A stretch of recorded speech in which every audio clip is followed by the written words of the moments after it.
Boa noite! Começa agora o Resumo Brasil. As notícias da semana você acompanha comigo, Priscila Mendes, e com a nossa intérprete de Libras, Brenda Rodrigues.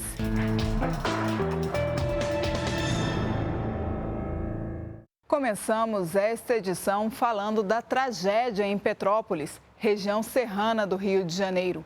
Um temporal na terça-feira, dia 15, provocou enxurradas e desabamentos. Segundo a Defesa Civil do Estado, mais de 120 pessoas morreram. Lama e destruição. Esse era o cenário de Petrópolis, na região serrana do Rio, depois do temporal que atingiu a cidade. A enxurrada provocou estragos em diversos bairros. A principal rua do município, a força da água, arrastou esse caminhão que ficou em cima de um carro. De acordo com o Instituto Nacional de Meteorologia, esse foi o temporal mais intenso da história de Petrópolis. Aqui nesse local dá para se ter uma ideia da força da enxurrada, que desceu pelo morro carregando tudo que tinha pela frente. Terra, pedra, árvores e muito mais. Nesse local ficava uma praça, que agora está coberta pela lama. Lá atrás, diversos veículos completamente destruídos. Aqui ao lado, um carro foi lançado em direção àquela loja. Aqui atrás, o morro continuou cedendo e outros veículos foram destruídos. Um deslizamento de terra atingiu a casa do aposentado Durval Turli. Ele mora há 37 anos no mesmo lugar e diz que nunca viu uma chuva assim. Caiu tudo, cara. Foi um barulho, uma poeira. A minha esposa ficou sem saber e chovia muito. Prejuízos também para o comércio. A água invadiu esta mercearia e destruiu quase todos os produtos. Coisa de minutos. A água já estava com quase 1 metro dentro da loja e perdeu bastante mercadoria, computador, equipamento, entendeu? Até agora estamos já sem luz, né? Perdendo a parte agora de congelados, essas coisas. O mercado tem sorvete, tudo, já está tudo estragando. Agora, os moradores de Petrópolis, que sobreviveram à tragédia, buscam mais uma vez força. Hora de limpar a casa, contar os prejuízos e tentar salvar o que sobrou. Esse é o caso de Maicon, que emocionado chora diante da casa, que foi atingida por um deslizamento. Ele agradece porque os filhos não estavam no local no momento e pede apoio para recomeçar. Para reconstruir isso, a gente precisa muito mais do que apoio financeiro. A gente precisa de um olhar humano para Petrópolis, mas uma coisa que faça diferença realmente, porque a gente está cansado de viver isso ano após ano. E a busca por desaparecidos em Petrópolis continua. Nas regiões mais afetadas pelas chuvas, moradores tentam se restabelecer depois da tragédia e ajudar os que ainda estão em situação mais difícil. Ainda muito abalado, Alexandre conta que a mulher e o filho dele escaparam por pouco da tragédia. A casa, eles perderam. A barreira veio dos dois lados, veio levando a casa, veio levando o carro, veio levando tudo. No desespero, esse comerciante conseguiu salvar o avô, transportando o idoso dentro de um freezer. Eu e meu avô estavam dentro da água, com a água até já o pescoço. E aí um rapaz que atravessou para poder ajudar a gente, deu a ideia de colocar ele no freezer para levar até a loja do lado para a gente poder se abrigar. Outro resgate, um cachorro assustado que não queria sair do local onde estava. Estava lá em cima dos escombros lá, aí não queria sair, sabe como é que o cachorro é, né? 500 bombeiros trabalham em Petrópolis com o apoio das Forças Armadas e de cerca de 1.000 voluntários. A chuva provocou mais de 320 deslizamentos de terra. Lidenil e a família não tiveram a casa atingida, mas relatam a dor da perda de amigos e vizinhos. Muitos ainda desaparecidos. O que a gente pode fazer? Infelizmente, porque tanta gente, né? Muita gente, a gente só pode dar um abraço e pedir a Deus para consolar, né? Nesse momento difícil, Lidenil e a família ajudam na distribuição de água e comida e abrem a casa para quem precisa. A gente está apoiando as pessoas, né? Ficaram 2 famílias, dá o total de 14 pessoas que eles perderam aqui, 2 dias eu apoiando eles, e por apoiar eles eu acabei abrindo a minha casa para apoiar todo mundo. Em Belo Horizonte, cidade que também sofre com as fortes chuvas do começo do ano, a Defesa Civil renovou o alerta de risco geológico. Na capital mineira, cerca de 2.000 imóveis estão em áreas consideradas de risco. Veja na reportagem da nossa afiliada Rede Minas. Faz pouco mais de um ano que este muro caiu quando Kátia e os filhos estavam dentro de casa, no conjunto Taquaril, em Belo Horizonte. Foi à noite, já estávamos todos recolhidos no quarto e ouvi o barulho, é um barulho que eu não sei explicar, mas de impacto eu achei que foi um raio que tinha caído lá em casa. Então eu saí gritando meu filho mais velho, que estava no outro quarto com a minha neta. E nesse momento eu escutei meus vizinhos mandando a gente sair, que estava caindo, né? Um ano se passou e a situação é essa aqui. A reforma prometida pela Urbel não foi feita. Sem a manutenção do dia a dia, a casa vai se deteriorando mais ainda. E a família ainda não sabe quando vai poder voltar para cá. Atualmente, Kátia e os filhos estão nesta casa alugada com os R$500 que a prefeitura disponibiliza para estes casos. Os pertences nem foram tirados das caixas. A família não sabe onde vai estar daqui a alguns meses. O drama de Kátia é parecido com o de cerca de 750 famílias na capital. São pessoas que tiveram que sair de imóveis com estrutura condenada e não têm dinheiro suficiente para buscar outra moradia. É uma família vulnerável, né? É uma família que está atendendo os critérios da política de habitação e do programa estrutural em área de risco. A gente encaminha ela para um auxílio pecuniário, né? E dependendo do tempo que ela vai ficar fora de casa, a gente encaminha ela para um Bolsa Moradia. Nem todos os 2.000 imóveis em risco na capital precisam ser esvaziados. Na maioria dos casos, a família pode permanecer, mas precisa estar o tempo inteiro em alerta, atenta aos sinais. Em caso de risco agravado, sair de casa é fundamental. A única forma de salvar a própria vida. 15 de fevereiro foi o Dia Internacional de Luta contra o Câncer Infantil. A doença é a primeira causa de morte entre crianças e adolescentes, segundo o Instituto Nacional de Câncer, o INCA. E um dos tipos que mais acometem as crianças mais jovens é o retinoblastoma. Especialistas alertam: com o diagnóstico precoce, a doença tem cura.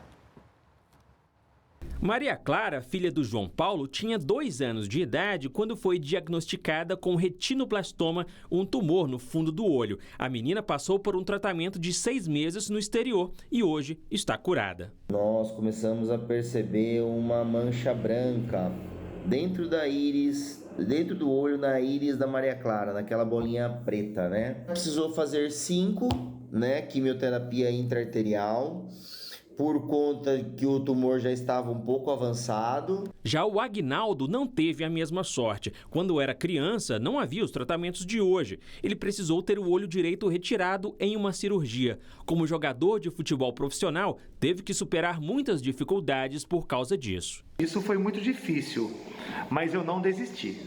Eu fui atrás, eu persisti. Com 14 para 15 anos, consigo fazer um teste numa equipe chamada Primavera de Indaiatuba.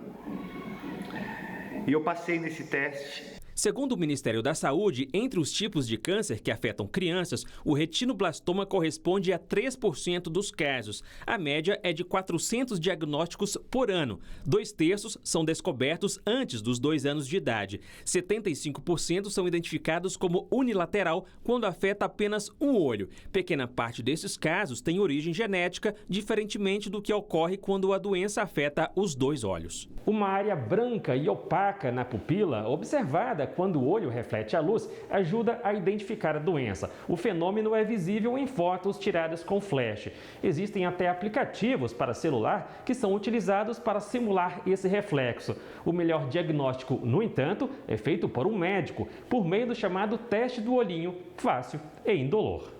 Com um equipamento adequado, o médico emite um feixe de luz no olho do recém-nascido e observa o reflexo. Segundo o protocolo do Ministério da Saúde, o exame deve ser feito antes da alta na maternidade e pelo menos de 2 a 3 vezes até o 3º ano de vida. Ele ainda identifica outras doenças, como catarata e glaucoma. Em câncer, no caso do retinoblastoma, quanto antes a gente diagnosticar, mais cedo será feito o tratamento e maior a chance de cura desses pacientes.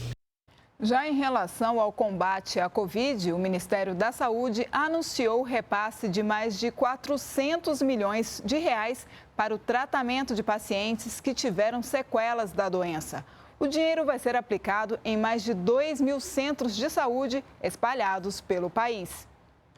Dona Lenir teve Covid em março do ano passado e precisou ir para a UTI. A doença deixou algumas sequelas. Ela desenvolveu síndrome do pânico, teve queda de cabelo, problema respiratório e dores em todo o corpo, dificultando os movimentos. Fiz acompanhamento psicológico, fiz fisioterapia respiratória. Essa médica fisiatra alerta que é preciso dar atenção a qualquer alteração depois da doença. O paciente vem em consulta com a gente para a gente poder avaliar, descartar outras doenças e ter certeza mesmo que são sequelas do Covid. Essa atenção é fundamental para a reabilitação de pacientes que ficaram com sequelas da Covid. E o atendimento a eles ganha reforço agora com repasses financeiros do Ministério da Saúde. São 160 milhões de reais para a saúde básica e 263 milhões de reais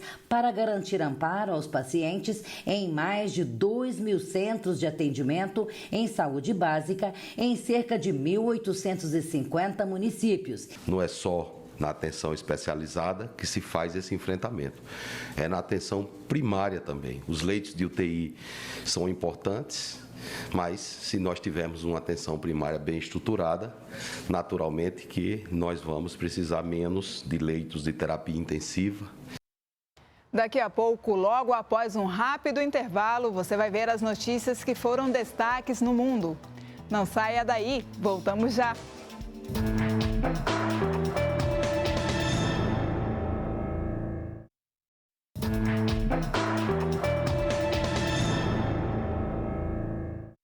Agora as notícias internacionais.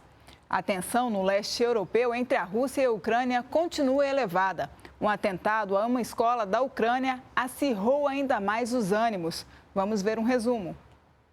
As palavras do presidente dos Estados Unidos foram categóricas. A ameaça de uma invasão na Ucrânia é alta. Joe Biden disse que isso é possível porque, ao contrário do que a Rússia afirma, tropas não foram retiradas da fronteira com a Ucrânia, mas sim novas foram enviadas. Biden afirmou ainda que a Rússia pode aplicar a Operação Bandeira Falsa. Traduzindo, ela pode fingir que sofreu um ataque e usar isso como desculpa para atacar a Ucrânia. Apesar disso, Biden exclamou que a porta da diplomacia continua aberta. Foi pensando na diplomacia que Biden enviou o secretário de Estado norte-americano Antony Blinken para uma reunião do Conselho de Segurança da ONU. Blinken reforçou a preocupação dos Estados Unidos com o ataque à Ucrânia e disse que isso pode acontecer nos próximos dias. Mas o vice-ministro das Relações Exteriores da Rússia, Sergei Vershinin, disse que essa acusação dos Estados Unidos é infundada e pediu que a reunião do Conselho não se transformasse num circo. O Kremlin disse que levou um tempo para as tropas russas se juntarem ao longo da fronteira e que não é possível retirá-las em um único dia, mas enfatizou que já há um cronograma montado para o retorno das unidades às suas bases permanentes. A tensão no leste europeu se acirrou depois que a Ucrânia acusou as forças apoiadas pela Rússia de atacar uma vila na região de Luhansk e atingir um jardim de infância. Um vídeo divulgado pela polícia ucraniana mostra uma sala de aula destruída. O ataque foi visto como uma provocação. Em resposta, os separatistas acusam o governo ucraniano de abrir fogo no território deles. Enquanto isso, o presidente da Ucrânia, Volodymyr Zelensky, viajou para Donetsk, no leste do país, para inspecionar o Mar de Azov, junto com guardas de fronteira. O mar foi reaberto em fevereiro, depois que a Rússia retirou restrições para a passagem de navios com o fim de exercícios navais na região. Em agenda oficial, o presidente Jair Bolsonaro visitou a Rússia e a Hungria. Os países fecharam acordos bilaterais de cooperação e comércio. Brasil e Rússia estabeleceram relações diplomáticas em 1828. A Rússia é um dos 15 maiores parceiros comerciais do Brasil. O fluxo de negócios entre os dois países chegou a 7,2 bilhões de dólares em 2021, bem acima dos 4,2 bilhões registrados em 2020. O Brasil exporta para a Rússia especialmente soja, carnes de ave e bovina, café e açúcar. Por outro lado, compramos dos russos principalmente adubos, fertilizantes químicos e carvão. No campo da energia, existem amplas oportunidades para ampliarmos negócios nas áreas de exploração de gás, petróleo e derivados. Desejamos aprofundar o nosso diálogo de alto nível em temas como exploração em águas profundas e hidrogênio. Temos interesse nos pequenos reatores nucleares modulares. Esse nosso encontro de quase 2 horas, repito, foi bastante profícuo. É sinal que duas grandes potências têm muito a avançar, a interagir para o benefício dos nossos povos. O presidente Vladimir Putin reiterou o apoio à candidatura do Brasil a um assento permanente no Conselho de Segurança da ONU e disse que pretende intensificar a cooperação sobre todos os assuntos ligados a essa agenda. Pretendemos intensificar a nossa cooperação sobre todos os assuntos da agenda da ONU. Por fim, Bolsonaro se reuniu com empresários russos e brasileiros para discutir maneiras de fortalecer o comércio entre os dois países e criar novas possibilidades de negócios. Bolsonaro ressaltou o interesse do Brasil no fortalecimento do comércio de fertilizantes químicos.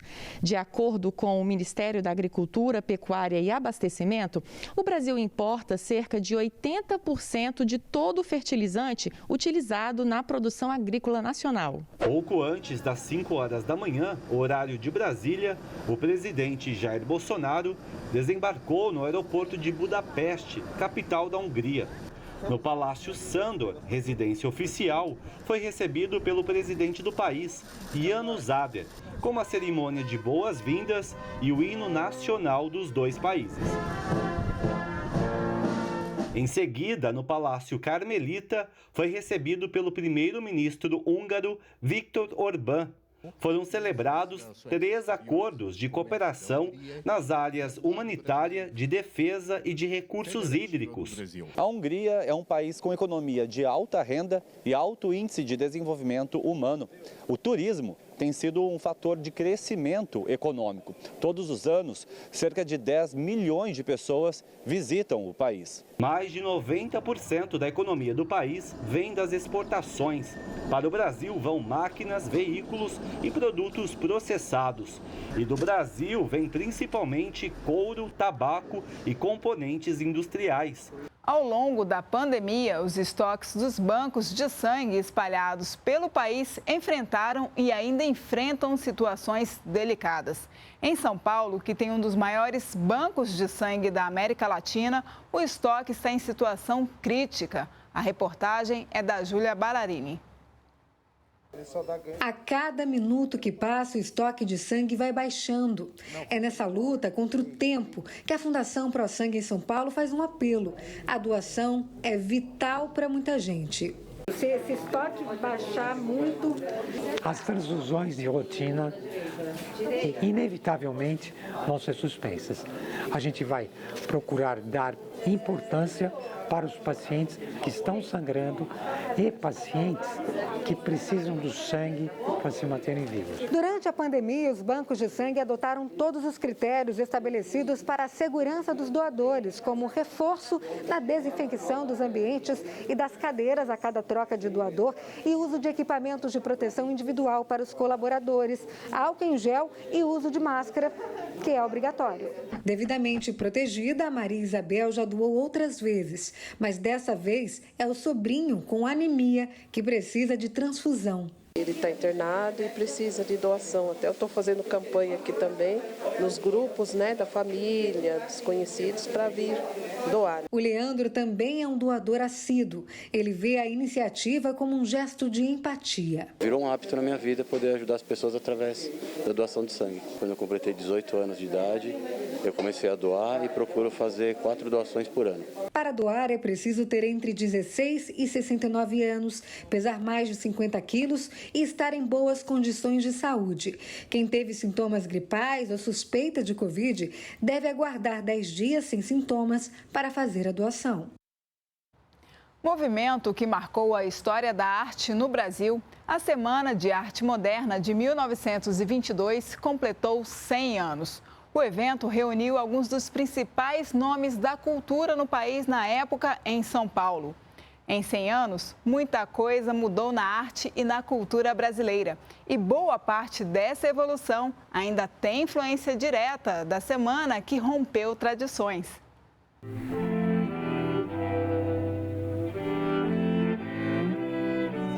O Quarteto de Cordas da cidade de São Paulo, grupo criado por Mário de Andrade há quase 80 anos, ensaia composições de Heitor Villa-Lobos, a principal figura da música na Semana de 22, que veio do Rio de Janeiro. Villa-Lobos veio para participar porque ele representava, na época, a vanguarda musical da época, né?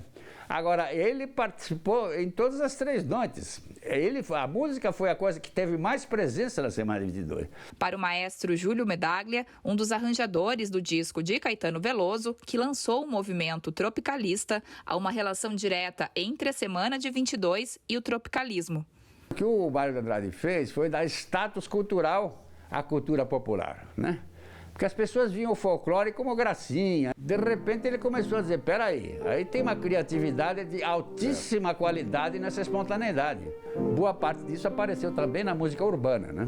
E é isso que nós estamos falando agora, a questão do tropicalismo, que soube aproveitar bem toda essa pesquisa de raiz. E assim como a música que buscou elementos brasileiros para a construção de um som moderno, a pintura também teve destaque na Semana de 22, com obras de Anita Malfatti e Di Cavalcanti, que ilustrou o catálogo e o cartaz da semana. Pouco depois, uma outra pintora paulista, Tarsila do Amaral, chegaria da Europa para se unir ao movimento. Ela dizia que ela queria ser pintora do Brasil, e realmente ela conseguiu isso, nossa, de uma maneira linda, né?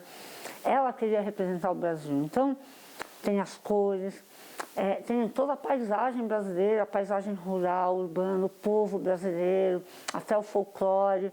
Então, a gente vê o Brasil. E todo esse interesse pela cultura popular é uma coisa que acompanha a Tarsila durante a década de 20 e particularmente que se volta aí no final da década de 20 a essa questão das culturas indígenas. Da Semana de Arte Moderna para a Semana de Arte Mundana. O artista mundano usa resíduos dos principais desastres ambientais que aconteceram no país para criar obras como esta tela, feita com a lama da barragem rompida em Brumadinho, inspirada no Abapuru de Tarsila do Amaral.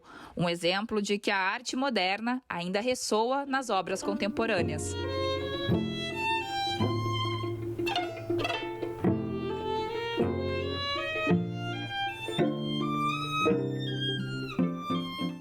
São Paulo também é a primeira parada da exposição Amazônia do fotógrafo Sebastião Salgado aqui no Brasil. A mostra, que já passou por Londres e Paris, traz registros da natureza e da vida dos povos indígenas na maior floresta do mundo, feitos ao longo de 7 anos. A chuva densa que cai sobre a floresta lembra o cogumelo formado por uma bomba atômica. O olhar de Sebastião Salgado captura também os rios voadores, 20 bilhões de toneladas de água que fluem da selva para a atmosfera todo dia para irrigar o resto do continente. O fotógrafo chama a atenção para a preservação do bioma. Eu aprendi o que são as chuvas amazônicas, eu aprendi sobre os rios aéreos, eu aprendi sobre a integração do ser humano com a biodiversidade e descobrir que nós somos biodiversidade. Ao longo de 7 anos, Sebastião Salgado fez expedições para a Amazônia que resultaram em imagens da floresta e da vida em 12 comunidades indígenas. As cerca de 200 fotografias foram organizadas por Lélia Vanik Salgado, esposa de Sebastião. A nossa vontade com essa exposição é que realmente as pessoas entrem aqui e saiam conhecendo um pouco da Amazônia, para ter dentro do coração essa Amazônia que a gente tem que proteger. A sensação é de como se a gente andasse no meio da Amazônia, com essas fotografias suspensas na altura do olhar dos visitantes, acompanhadas de uma trilha sonora que remete aos sons da floresta. Aqui no meio, um convite para ver e ouvir o que dizem as comunidades indígenas. Para as pessoas saírem daqui com uma consciência completa da Amazônia, para ser, junto a nós, parceiros na defesa do ecossistema amazônico.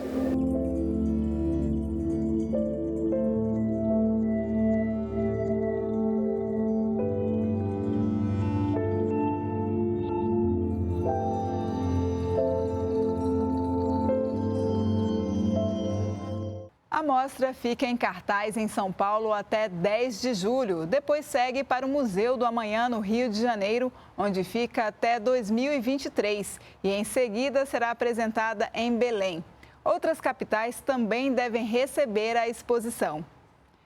E em Minas Gerais, uma imagem esculpida por Aleijadinho no século XVIII retornou para o acervo de arte sacra. E uma outra peça, que desapareceu há 25 anos e estava sendo vendida de forma irregular, foi recuperada. A reportagem é da Rede Minas. A imagem de Nossa Senhora do Rosário, juntamente com outras 16 peças, estava sendo comercializada em um site de leilões em São Paulo. A obra desapareceu da Capela do Pará dos Vilelas, no município de Itaguara, em junho de 1996. Por se tratar de bem de culto coletivo pertencente ao patrimônio cultural da Igreja Católica, o Ministério Público efetuou a busca e apreensão da obra. Já o Museu de Arte Sacra de Mariana comemora o retorno da imagem de Santana Mestra, obra de Aleijadinho, que passou 5 meses em restauração na Casa Fiat de Cultura, em Belo Horizonte. A peça foi esculpida no século XVIII, mas estava tão danificada que há anos não ficava em exposição. A nossa edição do Resumo Brasil de hoje chegou ao fim. Obrigada pela companhia e lembre-se, temos um encontro marcado no próximo sábado, 21h. Fique agora com imagens do Teatro Municipal de São Paulo, palco da Semana de Arte Moderna de 1922. Tchau e até sábado que vem.